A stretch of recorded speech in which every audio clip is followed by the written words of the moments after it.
Intro. For 600 years, the Voynich Manuscript has stumped scholars, cryptographers, physicists, computer scientists, pretty much everybody. Now, a researcher in Germany has claimed to have finally decoded the most mysterious book in the world. What's it say? Well, welcome to the Wire Files, where smart folks like us come to laugh and learn. The Voynich Manuscript. The secrets of the Voynich Manuscript finally been revealed? Well, a German Egyptologist claims he solved it as he thinks so. But first, some background. Voynich Manuscript is a 240-page medieval codex, written in an indecipherable language full of bizarre drawings of strange plants, astrological symbols and lots of naked women. Oh, is centerfold. Actually, there is spicy. The Voynich Manuscript defies classification and is also defied comprehension. Everybody's taking a shot at this. Cryptologists, FBI operatives, respected medievalists, mathematic and scientific scholars, skilled linguists.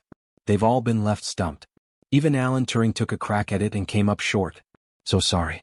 A book written in an unknown language no one has been able to decode, with crumbling pages made of bound calfskin dating back to the 15th century. You probably picture something out of a Nicolas Cage movie. And what you might not picture is a book filled with whimsical illustrations of nude women in bathtubs, bathtubs with windows, bathtubs shaped like ovaries, bathtubs oozing green liquid bathtubs, bathtubs everywhere. These, along with drawings of star-shaped flowers and wild green vines, are all kind of tucked inside the pages. The mysterious book has been divided into sections by historians: verbal, astrological, pharmacological and bone. Theological, biological. The study above the study of Barth's. That makes more sense. The verbal section is thick with elaborate drawings of unrecognized plants. They're twisted and spiky with dripping leaves and wide petals, and one drawing. There's some kind of reptilian sea creature who looks like a mix between a dragon and a seahorse is chewing on one of the leaves. Looks like whoever made this book was also making funny tea with those plants. That would answer some questions. In the astrological section, pages fold out into massive charts of the night sky with complicated constellations intertwined with doodles of naked women holding stars and emerging from tubes. Is just the centerfold you were talking about? Yup. No mermaids and nothing. No bit of a letdown. You need a girlfriend. Let's go to the store and pick one up. That's not a healthy way to start a relationship. If she doesn't work out, we'll exchange it for a new one. You can't do that. Right. How many times have you said you'd like to trade your wife in? Some say the astrological part is the book's most translatable section. It features constellations like Pisces, Taurus and Sagittarius, but they're a little bit off, and the only logical section is by far the most bizarre. You've got naked women floating, swimming, drowning and resting in all kinds of baths. And the bath circuit takes shape. Baths or holes in the ground, winding river-like pipes and baths shaped like a woman's reproductive system. This section is the most famous in the manuscript, and it's easy to see why. People have wondered for centuries why the author was so fascinated with women in bathtubs. This is giving me some ideas for a new fishbowl design. Nope, don't even go to you. We're blowing glass. Oh, I'm not blowing anything for you. Pharmacological. The last session, the pharmacological section, is almost all Texan Boyana cheese is Boyni cheese made by cows or goats. Technically it was made by a man. I have nipples, Greg, could you milk me? Voynich cheese is written from left to right, and although it's never been officially deciphered, there's definitely a structure to it.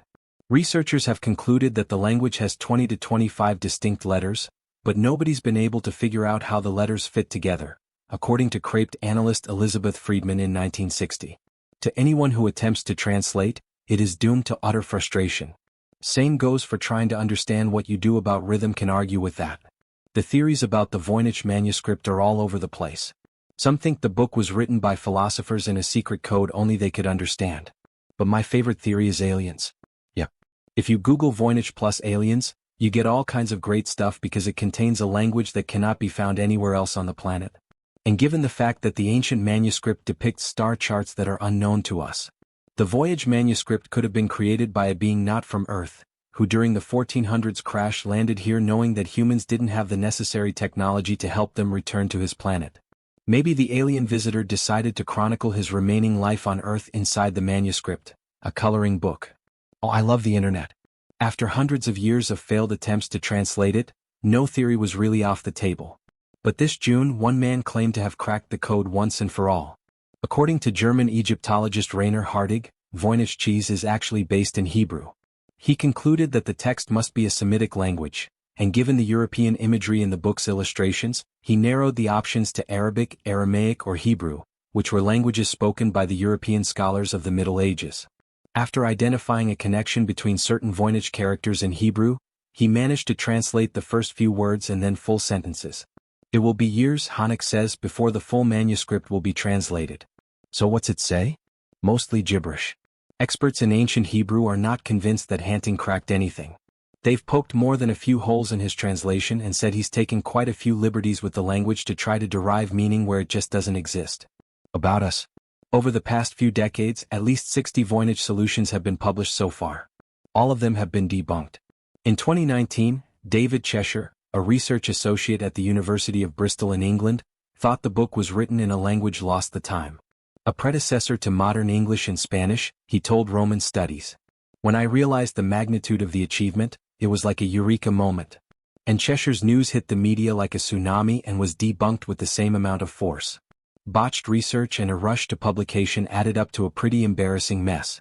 And as stated in Ars Technica after the fallout, another day, another dubious claim that someone has decoded the Voynich manuscript. In 2017, television writer Nicholas Gibbs made international news when he claimed to have solved the mystery. Gibbs believed that the book is a women's health manual and the language is actually made up of Latin abbreviations. And the woman's health book theory might hold some merit. I mean, why else would you do the ovaries in a bunch of fallopian tubes unless you, Jackie Treehorn and Lebarsky fans, get it? But the Latin abbreviation idea was the less convincing. Latin experts found his translations to be pretty much nonsense. This wasn't too much of a shock. Gibbs didn't have a lot of credibility to begin with. He was studying the text for a television show and lacked real experience in historical text decoding. So the producers think they know everything. Even the Hebrew theory has been brought up and shut down before. In 2016, 2 computer scientists announced that they had successfully translated the entire sentences of the book from Hebrew. How do they test their theory? Well, they typed every Hebrew letter they recognized into Google Translate.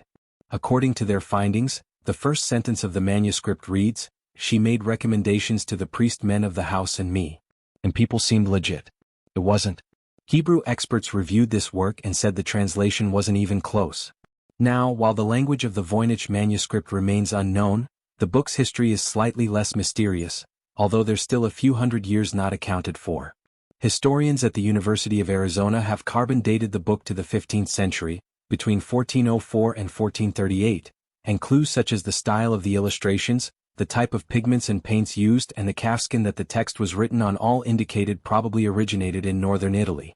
The voyage first appears in the historical record in the late 16th century, when Holy Roman Emperor Rudolph II purchased the book and the imperial physician's signature is visible on the first page of the text. So we know he probably had it. It'd been passed into the hands of George Bresch, an alchemist from Prague who referred to the book as a certain riddle of the Sphinx that was uselessly taking up space. When Barak Sr. inherited the manuscript, he sent it to an Egyptian hieroglyphics expert in Rome for help decoding the text. If he decoded it, he did not. He said it couldn't be cracked. When they weren't given the manuscript, then disappeared for 250 years, finally resurfacing when it was purchased by Polish book dealer Wilfred Voynich in 1912. And Voynich dedicated his life to deciphering it, and eventually the book was named after him. For a time, some people believe that Voynich himself wrote the manuscript hoping to sell the medieval mystery for a lot of money. But carbon dating proved this theory impossible. The book was eventually donated to Yale's Vinnicki Rare Book and Manuscript Library, where it remains today, capturing imaginations, igniting curiosities and fueling controversies.